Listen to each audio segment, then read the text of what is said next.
Àbúrò èèyàn wọn ni bọ̀bọ̀ interpreter ló pẹ́ àbí takílà àbí kí ló pẹ́ra ẹ̀. Keyboard tá à ń lò ń bí báyìí mi ò bá. Last week mo ti fúnra. Mo pe nọ́mbà ẹ̀ kò gbé.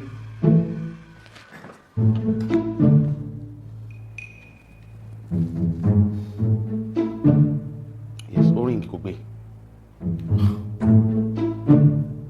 Lọ má jẹ́ àṣẹ interpreter gbà.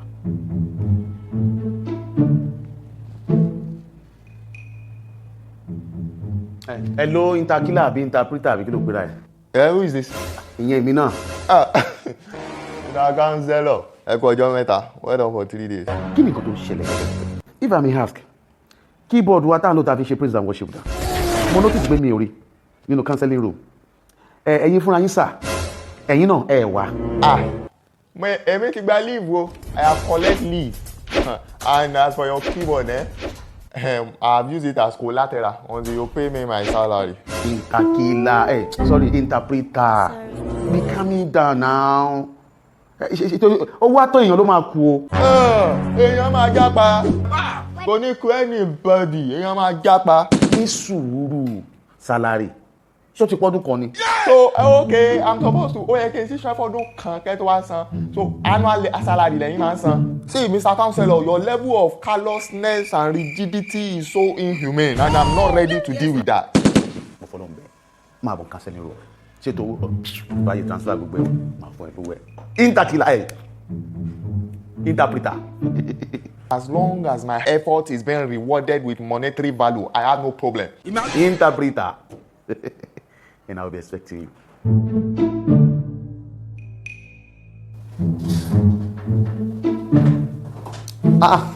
Interpreter. Why do you watch it now? What you watch it now? What's it? What's it? Oya.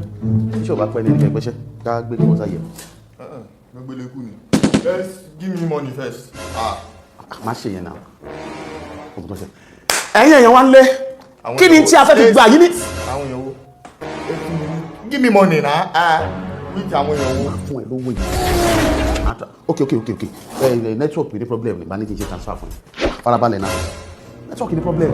Let's go.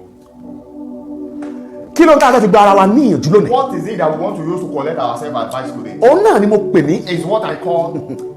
Wá kan ṣe kan. O ti kàgbá kan. Wá kan ṣe kan. Look for one to do one. Gbogbo ìwọ ọ̀lẹ.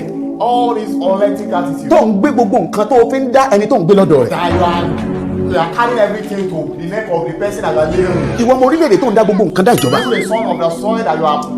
Ìwọ ọmọ ìjọ tó ń dá gbogbo nǹkan dá wòlíì tàbí pásítọ̀ You rẹ̀. the child of the idiot that you are putting. Tó jẹ́ pé gbogbo ojoojúmọ́ chọ́ọ̀chì àdúrà. Every time is church and prayer. Àdúrà dáa. Prayer is good. Ṣùgbọ́n o ní láti gbé ìgbésẹ̀. But you have to carry an investigative process.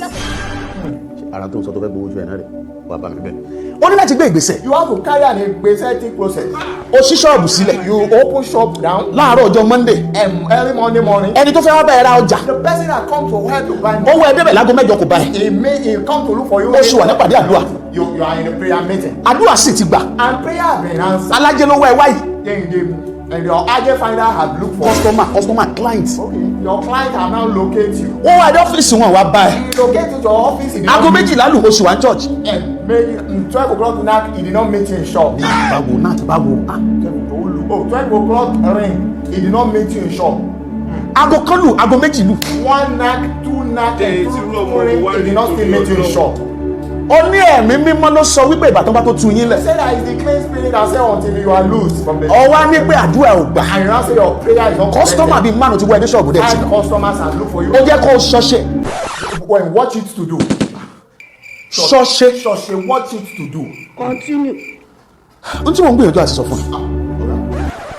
Pay me my money.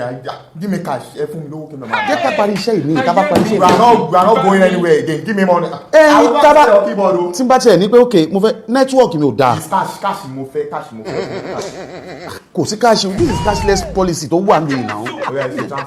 Nẹ́tíwọ̀kì ò dáa, a mo ní problem pẹ̀lú àpò tí mo lò. Nẹ́tíwọ̀kì ò dáa. Network, you should give me cash. You should not give me cash. Network is now. Why do you want to pay me? Káàdì wà káàdì wà. Bẹ́ẹ̀ o mọ̀ pé gbogbo àdúgbò yìí kò sí POS. kò sí POS. POS. Ah. Kò That one ní is POS. a problem. See this mobile phone. All of us. My neighbor's POS. We are They heading use your generation to pray. What type of God is a prayer answering God. What is This is coincidental coincidence? Where I put it? don't know why I put your pen. Mercy of POS. We are press your pen. Press your pen. Interpreter téèyàn bá ní kéèyàn wọ́n tẹ̀ téèyàn bá ti tẹ̀ kó wọ́n kù lé. Ah, 80 you are flat. You are flat. Flat 80. tó ṣẹlẹ̀ ní pé farabalẹ̀. ó máa mú POS yẹ. Ọjọ́ tẹ bá load báńkì yẹn lásán. wá bá ń gbé tiẹ̀ mi bá ń gbé.